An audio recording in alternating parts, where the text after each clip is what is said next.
Voice of the Cincinnati Reds, and you're up for Late Night Reds Talk. Hello, everybody. Happy Wednesday night, and welcome to another installment of Late Night Reds Talk Live, part of the Believe Podcast Network, and it's brought to you by Bet Online.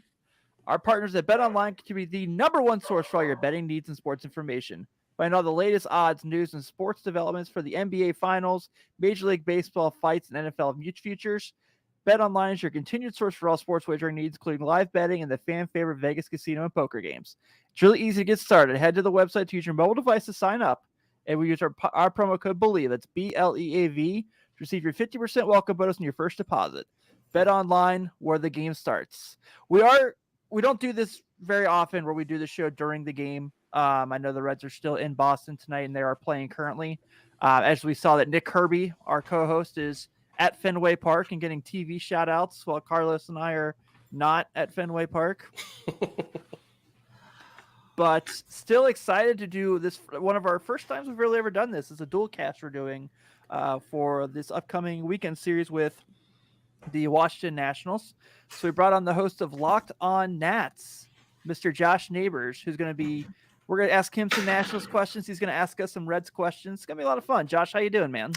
I'm well. It's a pleasure to talk about two of the best teams in the league, right, guys? These two absolute titans of the National League right now, the Nationals and the Reds.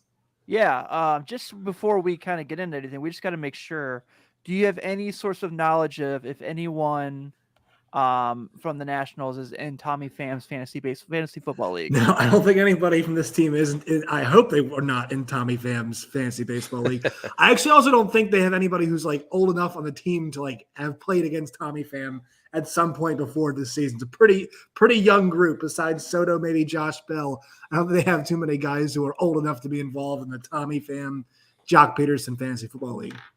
Yeah. What a fascinating league. Like, I have so many questions. Like, it comes out that I guess Trout's the GM. I'm like, okay, so when do they draft? Do they get together to draft? I think Mo Egger from ESPN also like talked about this fairly recently. He's like, how do they put this together? Like, there's no way they get together to draft, though. I mean, that's what we saw today. Is it like a text message draft? Like, because Jock and Tommy Pham just don't know each other that well, which was evidenced obviously by the argument. So like, there's no way they're getting together to do this, right?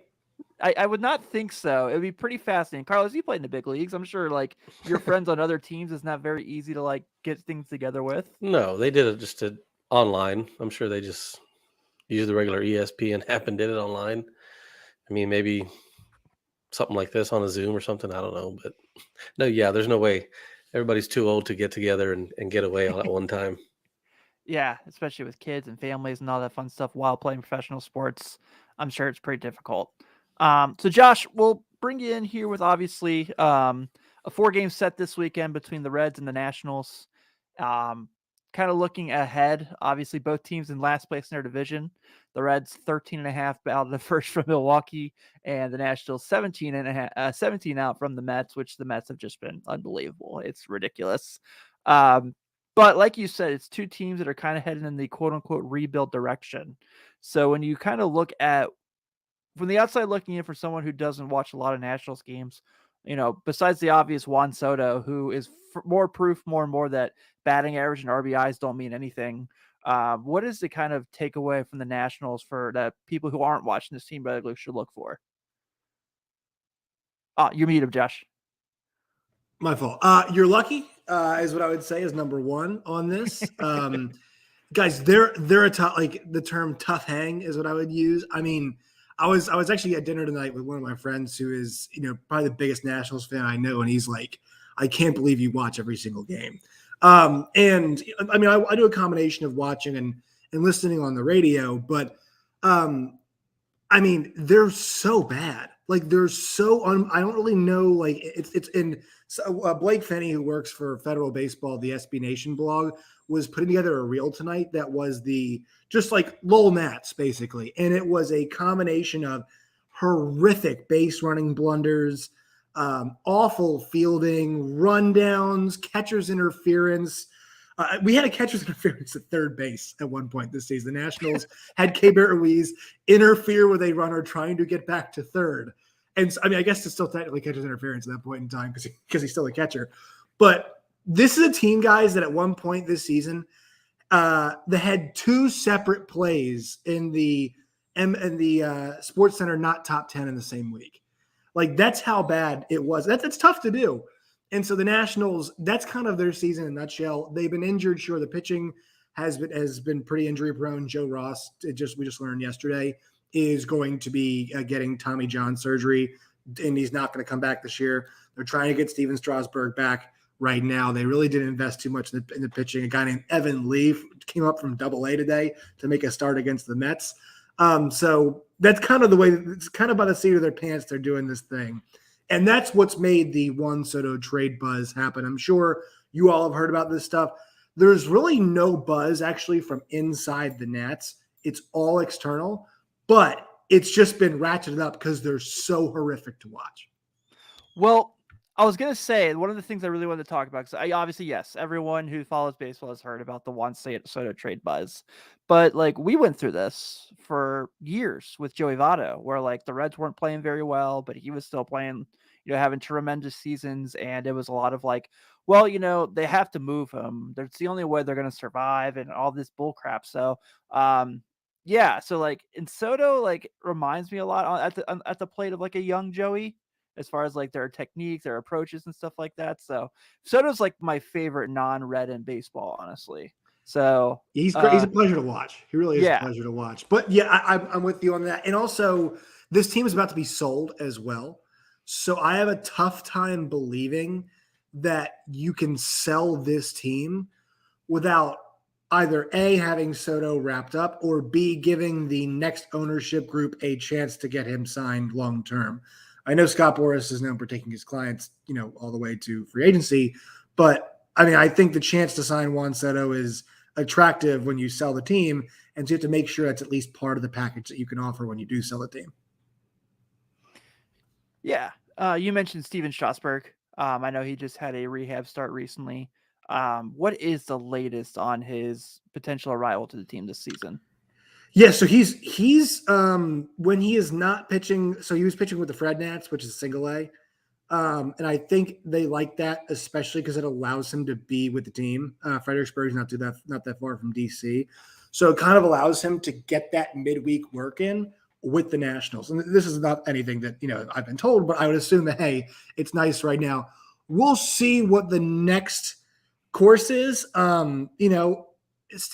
It's on one hand, you're like, hey, it's single A, right? Can we really send him all the way up to the big leagues after a couple of nice starts? On the other hand, this guy was the World Series MVP in 2019, right? So, are we like, I think it's more about we hit the numbers, right? We're hitting the pitch numbers. We're getting the innings up as opposed to like, is he getting Double-A guys out? Can he get Triple-A guys out? We're trying to hit those numbers right now. So I would say, I mean, he's on track for some point in June.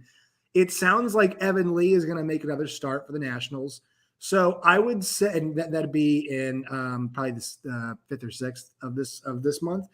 So I would say, after the 10th, I mean, if things are going well, like it should be happening probably in the next couple weeks after the 10th. So I think think sometime in June we're going to see Steven Strasburg back on a hill if all things go well on the rehab side. Nice. Yeah, because looking now, the Thursday pitching matchup, Nick normally has all this stuff up for us, but he's not here. Looks like it's going to be Jonah Don versus Graham Ashcraft for the Reds, which he was pitched pretty well. Friday, the Reds have the debut of Mike Minor for the season against Josiah Gray. Saturday, it is going to be Eric Fetty pitching against Tyler Malley. And Sunday is Luis Castillo against Patrick Corbin. And holy crap, I remember when Patrick Corbin was awesome. I saw his numbers and went, what in the world happened?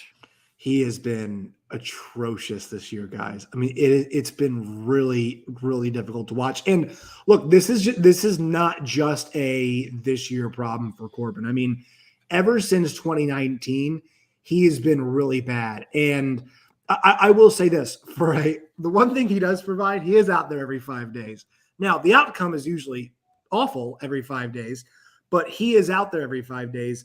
He got his first win of the year in his last start. And look, it's not always, it's always the guy's fault. He's actually pitched in some pretty close games this year. But yeah, I mean, look, for him this season, they really needed to get him back on track, and you're trying to think like, what can they do? But I just think he's a guy who's fallen behind in counts, and he's got almost 7 ERA, which is like kind of feels like it's actually a little bit better right now than what it's been. It's been like 8 or 9. And so, yeah, it's just been a guy who's been, he's really been struggling. 11 starts, 54 innings only. So, that kind of shows you how he's going to each start, not really going that deep into ball games. And that taxes I'm sure you guys know as well. You don't get deep starts, it taxes your bullpen. If you're a bad team, you're going to have a bunch of guys who it's like, he's showing me encouraging stuff, but he's pitching every other day because the starters can't go very far. And so it's not really a natural progression for those guys in the bullpen either. And you need more out of a guy who's making 20 plus million and is scheduled to make 30 plus million here in a couple of years. So that's kind of where they are. He's out there every 5 days, I guess, is the nice thing. Nice way to say it. How many more years is he under contract? 2. I believe it is 25 next year. And then I believe it is going to be, I'm double checking this, 30 something million the following season. So they're on the hook for that. It was a 6-year, 140 when they signed it. And yeah, so 24 million in 2023, $35 million in the year 2024 for Patrick Corbin, who has not had a good season since the 2019 year, to be honest. Yikes.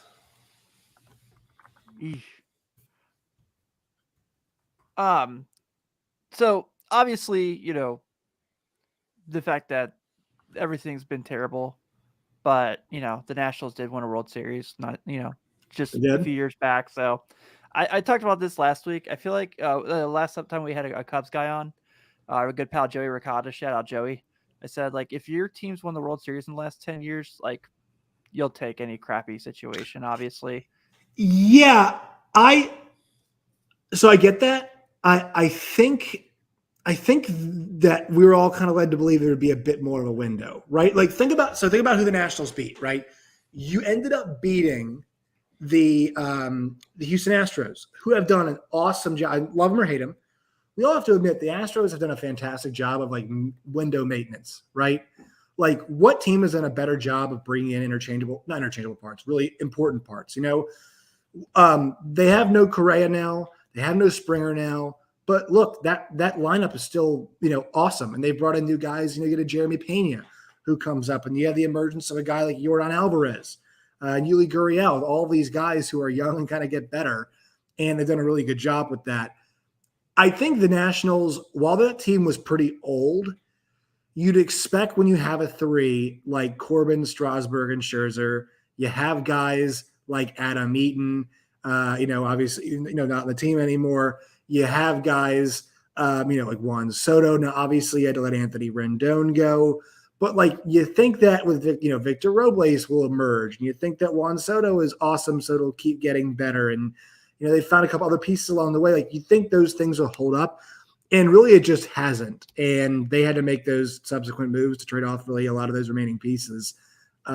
So I think there's been a lot of acknowledging you want a title, it's great. But I think the Nationals' window for title contention almost came before their first title, right? They won the division a whole lot from 12 to 19. Yeah. I think the problem is it's like the window ended right when they won a title. It usually doesn't work that way, right? Usually you win a title and then like 3 years later, you're like, it's over for us. Now, they won the title, didn't even get to celebrate it at home, right? I mean, the 2020 season was shortened, and the first game of the year was Yankees-Nationals at Nats Park. There's nobody there to watch the game. So I do think in some ways, rightfully so, they feel like something kind of was taken away from them, not being able to enjoy the window enough. Yeah, absolutely. I think, it's still so crazy that they did win. It was fun. Yeah. Like, I really enjoyed the series. Plus, like, everything kind of went to hell with the Astros at that time because all the stories started coming out. So that was something. Other than Juan Soto and guys like that, who are some guys that, like, maybe Reds fans should keep an eye on this weekend of, like, maybe like, oh, this is probably, I mean, we know about Josh Bell, obviously. So your old friend Josh Bell. Yeah. But, like, is there anyone else maybe like it's like, oh, this guy's probably gonna be a tough out for the starting group this week? Yeah, so Keibert Ruiz, their catcher, he was involved in that trade. Baseball. Yes, so he was involved, and I'm sure you've been really pleased with the way he's played. Yes, I have. Yeah, he's been awesome. So he was the one who was involved in the catcher's interference at third. But I will say, like, there is a big reason why catcher is such a premium position, right? It's being drafted a lot higher now. There are so few guys who can both hit, play good defense, and run a staff, right? That's a really challenging thing to do. I mean, you are tasked with so much. He is one of those guys who appears to be the real deal, Holyfield. I mean, he seems to have all of those intangibles there. So he'll be behind the plate for probably 3 of the 4 games that we'd expect. So watch him behind the plate, player to watch. Victor Robles is, constantly in trade stuff. He's in center field for the Nationals. It's always 1 second. You're like, wow, he did a game where he drove in 6 runs the other day. And then he'll misplay a ball in the outfield and go 0 for 3 and have 3 Ks. So that there's somebody, Victor Robles, people are familiar with. Josiah Gray will throw against the Reds, forgetting which game it's going to be. But that's a guy that they also got in that trade for Max Scherzer and Trey Turner. This is a guy that really he's got good stuff, but he's just so feast or famine. And honestly, like, it's a really good learning experience because he's been rolled up by a couple lineups have really gotten to him. And so it'll be curious to see how he handles the Reds. But, when he tries to be too fine, he walks too many guys. When he, tries to be aggressive, he gives up home runs, but he's still got nasty stuff. And so that'll be interesting to see how he pitches. So you have 3 guys who are non-Juan Soto to watch right now who are younger-ish. Victor Robles, because we're trying to figure out, can this guy be an everyday center fielder for a major league team, the Nationals? I mentioned also Josiah Gray, and also Keibert Ruiz is probably the best performing young guy they have who is not Juan Soto. Yeah, I think that's like for both teams. I think that's kind of like one of the big pluses is Keibert Ruiz and Tyler Stevenson kind of being these young up-and-coming catchers who are really kind of developing before our eyes. It's pretty fun. I'm with you on that. Can I? Oh, go ahead. Go. Sorry, Carlos. No, I was going to ask about the bullpen. How's the bullpen look for the Nationals? Taxed. Yeah. Taxed. They have to pitch a lot, man. I mean, because the thing is, so Yohan Adon, we're going to see him the Thursday game. With him, he's a guy who's not getting that deep into ball games, and he's 23, 24 years old. And so he's getting his really, first big time taste of Major League Baseball. And, he's not a guy who's going really deep into ball games. And then you bring up this guy, Evan Lee, who's just pitched his first game today. It's obviously a guy you don't think is going to go very deep into ball games, right? Patrick Corbin is not making it super deep into ball games. Josiah Gray, they're trying to protect a little bit because he's so young. And so when they've left him out there a little bit extra sometimes, it's not going great. And then Eric Fetty, who can give you 5 innings, he's fine, but he's actually a guy who he's had a really good month. Besides, he had an awful game against the Mets last night on Tuesday night. It's the Mets. Yeah, but I mean, the Mets have had his number his whole career. But the previous starts before that, his ERA was under 2 for the month, and he had made 5 starts.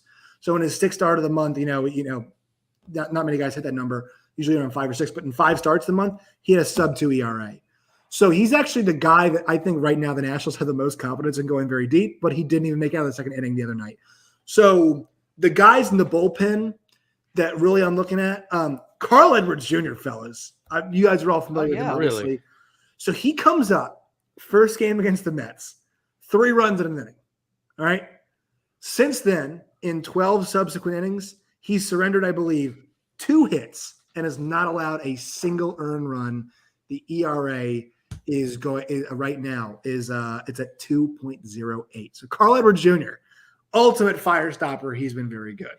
Hopefully we get to see a lot of right-handed relievers. Yeah, there you go. You're going to see Victor Arano. We had last year Wander Suero, who, I mean, Dave Martinez loved to put him in base. It felt like he pitched every single game. That is Victor Arano. You'll see him. You'll see Kyle Finnegan. He's had a decent year. Tanner Rainey's been the closer for them. Actually has done pretty well this year. Had a really awful year last year. Has bounced back in a pretty big way. You'll see some Steve Cishek. He's been fine. But the best performing guys, it's crazy to say, Carl Edwards Jr. was in AAA earlier this year, but he is the Nats' hottest reliever right now. And he's, I mean, you know how we usually have one bridge guy? The Nats have 2 because their pitchers don't make it that far in the game. Carl Edwards Jr. and Victor Arano are the 2 bridge guys you're going to see, and they've actually been pretty good this year. Nice. Can I ask you all Reds questions? Yeah, come on. Yeah, All absolutely. right. So for my Nationals audience, who are the guys to watch first of all, 3-20 start, right? 322. 3-22 start. And now they are what? They're 17-31. Yeah, they played really well. They had a winning May, which was very surprising. So like this is ostensibly a team at bottom of the league, but like they're not playing like a bottom of the league team, right? No. I think we talked about it week to week. Like they also had like literally, and you name it. Besides, like they've had someone who missed time. Joey Votto was out for a while. Tyler Stevenson was out for a bit. Jonathan India is still out. Nick Senzel was out. Mike Moustakas had a little bit of an injury stretch, which weirdly enough, he's actually had a pretty decent year. Jake Fraley's been out, and then Mike Minor, who they traded Amir Garrett for, is just now making his first start of the season on Friday. So, they were definitely injury riddled. But as they're getting guys back and getting healthier, and Joey Votto is kind of finding his swing again, it's certainly looking like they're certainly playing better baseball. Yeah, this is more like the team that we all thought that we were going to get, kind of around a 500 team, maybe a little bit over, maybe a little bit under. Most people thought under. But, yeah, I mean, you got the young pitching throwing well here and there.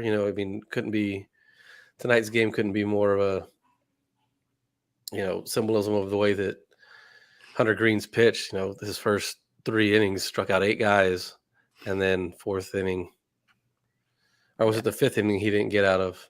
It was the 4th, yeah. It was the 4th, yeah. Like it was just complete. So you get, the hot, the cold, with the young pitching staff, the bullpen. They've pitched really well whenever they haven't been challenged. But whenever they're, in a close ball game, it's been a little rough. Had some good defensive plays behind them. And then offensively, it's just about getting people healthy. And, like Tim mentioned earlier, Joey's starting to swing it a whole lot better now. Senzel's back to playing. Tyler Stevenson's been an all-star all year behind the plate. Moose has been hitting here and there. So Aquino's hit somewhat decent since he got put back on the major league roster. What's it? I was wondering what it's been like though, having the biggest story around the club being fantasy football for the last what is it now, over a week and a half? I mean, it's bizarre, but it's become this really I find Jock Peterson hilarious. To me, it sounds like Jock Peterson obviously was maybe not the most self-aware guy in the world, but I think that's what led to this. I also believe it's a case of maybe I don't think. It feels like Tommy Pham takes himself a bit too seriously. Carlos is his favorite player. Yeah, yes, which is good. You want that. I think for a young team like this too, you probably want that as well. But just give me your all's reaction on. Is he not your favorite player? No, absolutely not. I'm not a fan of Tommy Pham. Can you explain? I mean, trouble finds him everywhere he goes. I mean, everywhere. He wasn't well liked in St. Louis. In San Diego, he gets in an altercation outside of a strip club, gets stabbed. I mean, thankfully, he made it out alive. Here early in the season, he makes stupid comments about how he's here to get his numbers and his numbers only. That's all he cares about. And that's not paraphrasing. That's literally what he said. And then Tyler Stevenson gets, semi run over in San Diego by Luke Voigt, and then he challenges him to fight him at his Muay Thai. I can't even say it, Muay Thai gym. Like, what are you talking about, dude? And then this stuff comes out. Like, he just keeps looking worse and worse and worse. So I'm done with him. I know a lot of people don't care, and just glad that he's producing now, but not me. Yeah, my reaction to it was more like I shouldn't laugh at physical altercations, but it was pretty funny. Like at first it's like because it was like really that day around town, it was like really kind of like I wouldn't say hush hush, but like it was like Mark Sheldon posted like video of altercation between Reds and Giants in the outfield, and you're like, that's weird during batting practice, and like I didn't really hear anything more about it, but the Reds were on rain delay that night. And it was like, I guess Gabe Kapler asked David Bell to not play Tommy Pham in the lineup that night. It's something I thought I read somewhere. That's amazing. Yeah, I don't know if that's 100% true, but it was brought up like I think MLB told them not to play him. Okay. Because didn't one of those games count as his suspension? Yeah, so they ended up suspending him for the series. This is a bad look for a guy who's 34. I mean, I know he like relatively he's actually like pretty decent. I know you'll probably stay on team. You're pretty decent, but like this stuff is really bad for a guy who's, at the back end of towards his career. Like I'm taking other dudes over you if I can, because it sounds like he's not helping young guys either. Yeah, it was something. But then so he talked to the media and said that he was a high roller in Vegas, big dog in Vegas. That was a weird thing to say. I thought he was kidding at first. Yeah, I thought he was kidding at first. He's like, I'm a high roller in Vegas. I'm like, he's being sarcastic in it. Turns out he's not. The Reds have already had high rollers in Vegas. All right, we don't need any more. So, who are so obviously Hunter Green is a guy to watch, but we're not going to say him, which is really sad. Like you missed him by a day. That's like the one sad thing about series. Like the one thing you want to see in series like this is like, all right, let me see at least like the young guns from either team. So we're going to miss him. You're saying, wait, so I have to be honest, I didn't know this. Mike Minor is still out here pitching. Yeah, the Reds got him in a trade right after the lockout. Good for Mike Minor, man. Yeah, they moved Amir Garrett for him. Unbelievable. He's still out. He had a pitched last year. So who are we looking at here? Who are the guys to watch for Nats fans out there? The names that we're going to know for a while. I think Tyler Stevenson's the most obvious one. We discussed him quite a bit. He's like Carlos said, he's just been awesome all year. He was really good last year as far as like hitting to all ends to all areas of the ballpark. But this year he's like really elevated that skill set at the plate, and you could tell like Carlos being a former big league pitcher, he can kind of like speak to this a little more than I can, obviously. But like when we text and stuff, he'll like talk about like the way he frames is a little off at times and things like that. But you're starting to see him throw runners out trying to steal on him, so you're really seeing that growth. And unfortunately, talking about missing big time young players, Jonathan India is out too, the reigning National League Rookie of the Year. So. Hopefully I'm pro Nick Senzel, as pro as it gets. So I'm hoping we start to see why he was the number 2 pick in the draft. You definitely see the talent at times. He had a game last week against the Cubs where he got on base 6 times. But as far as like guys to be excited about that you'll see Stevenson, India, Green Lodolo, who you guys won't see this weekend, unfortunately, but those are probably the future. Yeah. Graham Ashcraft's been really good. Well, that guy doesn't throw anything straight, and he throws 101 miles an hour. So heads up.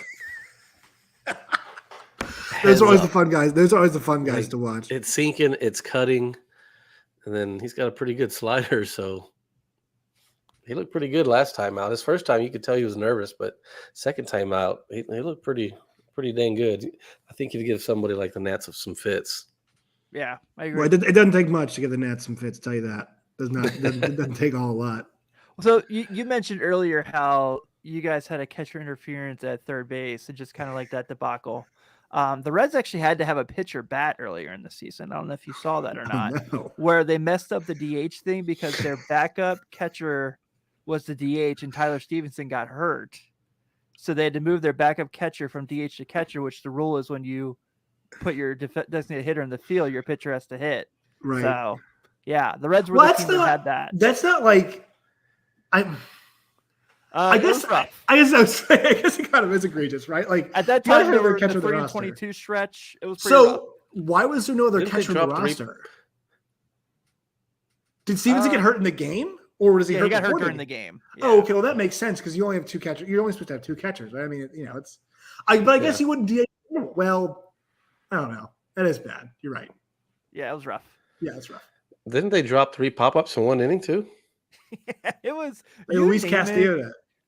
There was the catcher dropped one. They dropped one by the pitcher's mound, and then over at third base over the railing, which was catchable, they dropped that one. All in one Damn, inning. guys! If I didn't know any better, I'd say these are two of the worst teams in the league, right? I mean, I think. Let's see. So the only teams that by win percentage are worse than them, it's the Royals, right? The Royals have a 327 win percentage. Shout out to Kansas City, love KC.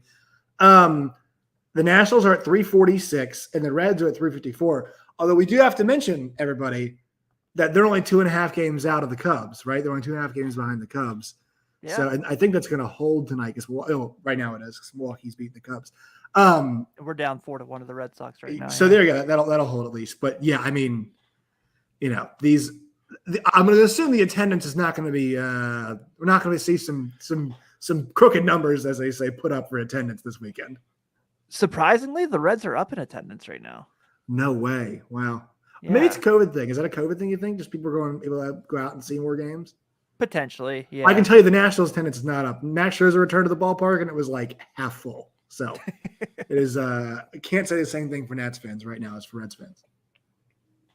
Yeah, you know, I've seen plenty of times when the Nats came in here and Bryce Harper hit a bomb off us and it wasn't fun. So we're not sorry if you guys don't come to the game this weekend. Do you all make predictions on this podcast as well? Do you guys like predict series? Because I never do that. Not really. No. No.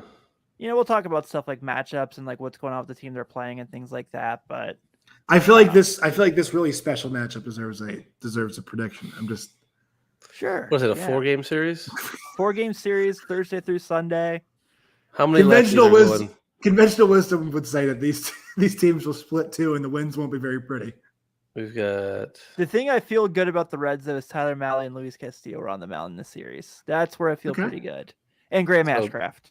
We got Adon, who you said You're not great. been not great against Ashcraft. I like Ashcraft, I said earlier, so I'm going to take that win. There you go. Friday, we have Gray versus Minor. I'm gonna go Gray in that one. Yeah, I am too. So let's go 1-1. Okay. Then we have Fetty versus Tyler Mahle. I think Mahle that one looked could be pretty awesome. even. I think it could be pretty even. So good as last. I'll go start. Reds. I'll go Reds just to do that. Mahle looked good his last start? Yeah, that was the Giants game, the Sunday like 11:30 game, Oh, yeah. where he like went like 6 2/3 and no hit. They put you guys on Peacock? Is that what Yeah. it was? It was Wait, so actually, hold on. like- They made the Giants play at like 8:30 local time, like their body Yeah, time? That's really messed up. and the Giants league. won. Well, So- yeah. Yeah, They're like, hey, we're going to play the Reds. It's fine. Don't worry about it. right. And then Sunday, Corbin versus Castillo. So 3-1? So I'm Good going guys? to go 3-1. Good, bad guys, I guess, in my case. I'll go 3-1. Yeah. Well, Josh Bell had We'll some see. good games at GABP though, so that's obviously a little nerve-wracking.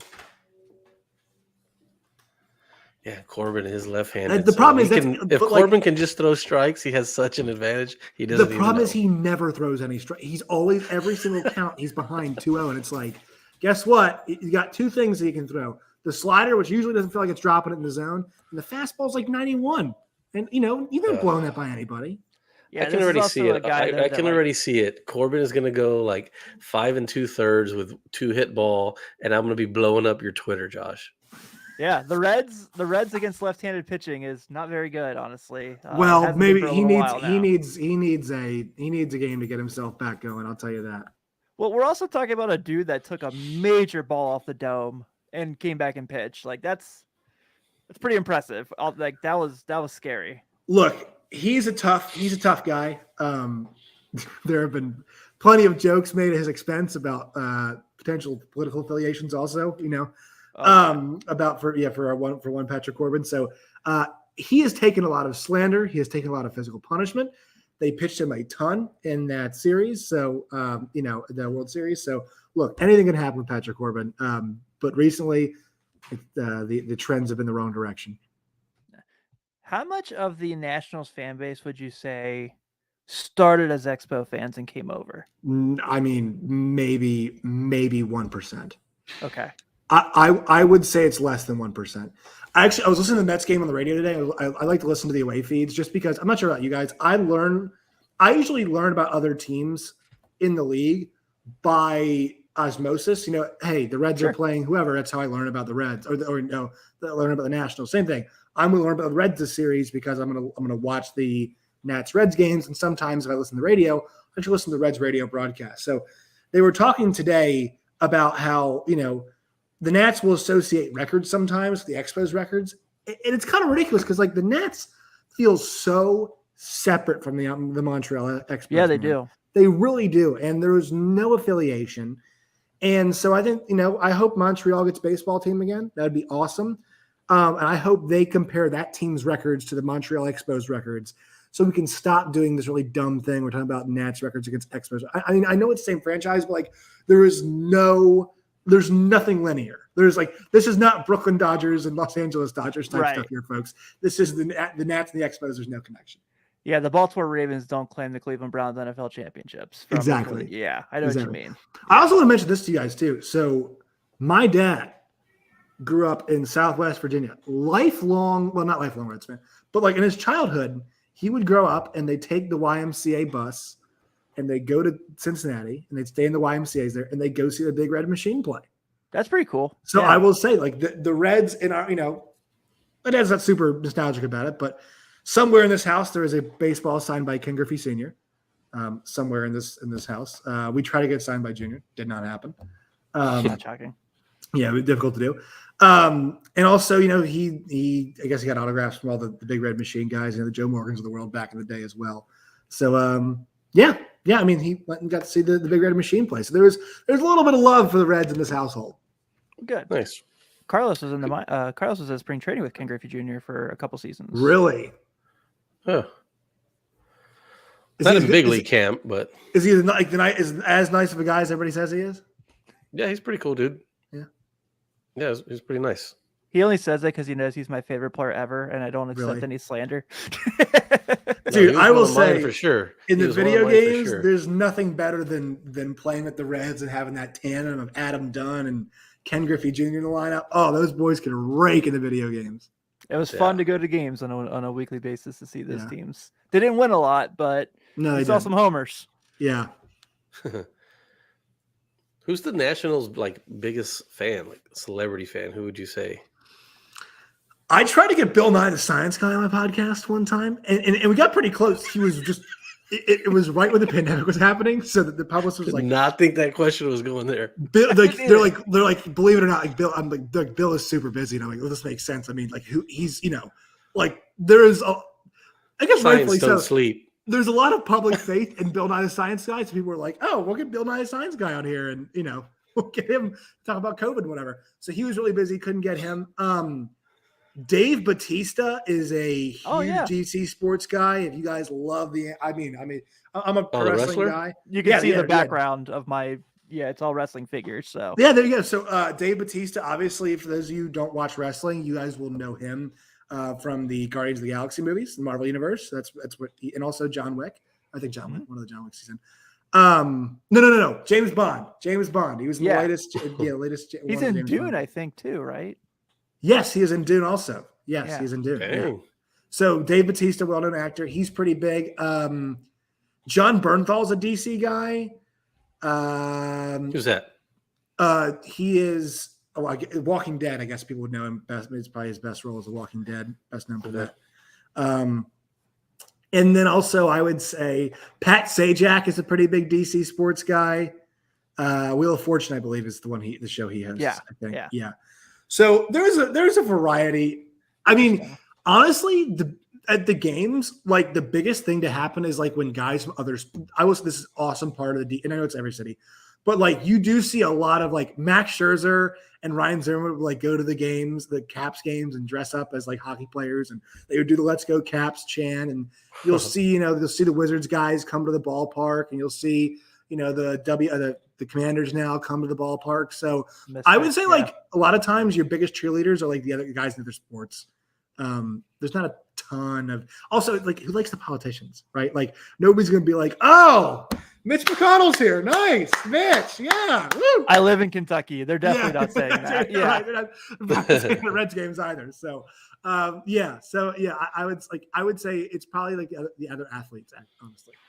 That's cool. Yeah. Well, I mean, the Reds have started to do that more with the Bengals.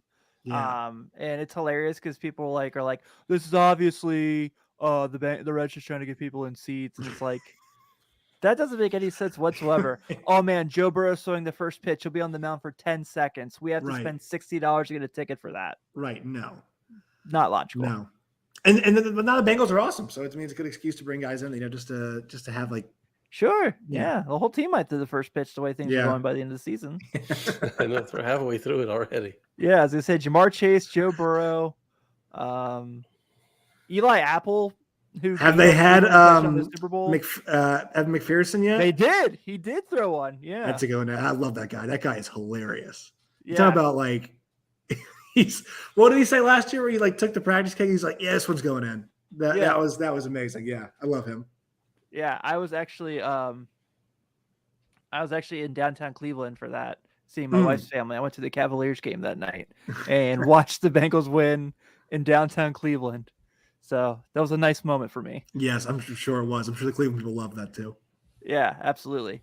I wanted to ask you about this because it's a kind of a popular topic. I'm a big jersey guy, big fan of jerseys and like different things. So I really like the city conditions that the Nats have. That's pretty cool, like design and concept. What's been the fan base's reaction to that? They love it. So if you don't know, Cherry Blossom uniforms Cherry Blossom is a well-known, it's a plant they have. You guys go look them up. They're pink. They're, I guess, pink kind of almost like the color of rosé, almost, I would say, like the beverage. And yeah, it's a really popular play. The trees all over the place here in the Capitol, and they're beautiful trees. And so they had the base gray, and they put these on the uniforms. They put them on the hats. The big thing people were worried about is they were concerned, okay, are they going to be able to pull it off on a helmet as well? And they did. And so it all looks good. I think the uniforms look really cool. And yeah, I'm a huge fan of those City Connect uniforms. Have the Reds had theirs released yet? No, I don't think they're on this year's. They weren't on last year's tab, and I don't think they're on this year's. So hopefully next year. But I don't know. Is it going to be like a Skyline Chili jersey? Is that there have been some ugly ones. So I'll say this: the Nationals they did a great job with that jersey. Man. They did a great job with that, and other people like it too. And so I will say, like, there's actually a really good article written in the you'll appreciate this, in the Washington Post the other day that was, what jersey are you buying for the Nationals right now? Because, Soto feels like the obvious one, but also at this point in time, like, there's no guarantee he's going to be on the team in 3 or 4 years, right? So there's nobody else on the team is also signed to a long-term contract. We haven't seen Steven Strasburg hardly since 2019. Like, whose jersey are you showing up and you buying? And so I actually think the City Connect jerseys, it's just like, it looks so cool. I've got to get one. And what the hell? I'll just go and get Juan Soto, right? That makes sense. I don't think anybody's out there buying a Lane Thomas City Connect. Do they sell any without the last name on the back? They probably do. They probably sell some blank ones, but I feel like it's a bad look of yours. It's just like, we don't have anybody we want to sell you.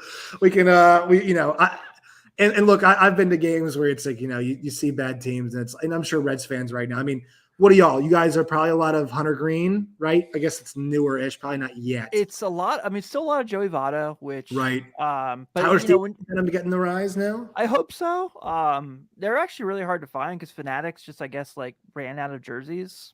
I don't know what's going on with them after they bought everybody. Supply chain issues. Yeah, like Phillies fans have been complaining that like all year they haven't been able to get those like cream jerseys that they have. Like Those are like, great. I love those. Those are I know, awesome. I like them too. But like people can't buy them. So yeah, like if you go into stores, it's still a lot of Joey Votto jerseys. But you see a lot of like Barry Larkin, Johnny Bench, Chris, Chris Sabo, stuff like that. So. And then Zimmerman's pretty popular still too. Yeah. And then we got this from Jim. They should have something from the Big Red Machine incorporated in a city type jersey. I would love that, honestly. I'm very fond. We talk about this all the time, Carlos and I do. We're very fond of the classic pullover jersey from the Machine. Yeah, if they could like base it off of that. Yeah, they could base it off of that. I love the no belt look. Same, man, same. Though I also love the Deion Sanders cut off sleeve era too. I can't lie. So the pullover jersey, meaning it was like explain no that buttons. No button no up. Buttons. It literally was just a pullover. It's just almost like a V-neck. You're seeing actually not almost the V-neck, but you're actually seeing that. So I call a good amount of college baseball, and you actually are seeing a little bit of a comeback for some of those jerseys. I call Richmond Spiders games here in Richmond, Virginia, and they actually had a jersey that was more of almost like a dry fit shirt than it was a jersey, and I kind of like that.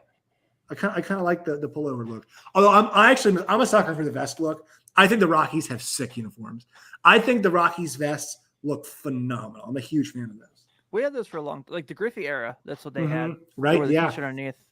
Yeah. I didn't like the Rockies City jersey, but as far as the jersey stuff, but I love the hat. I think the hat looks cool. I saw those the other day. I was kind of wondering about those. Like, what is the?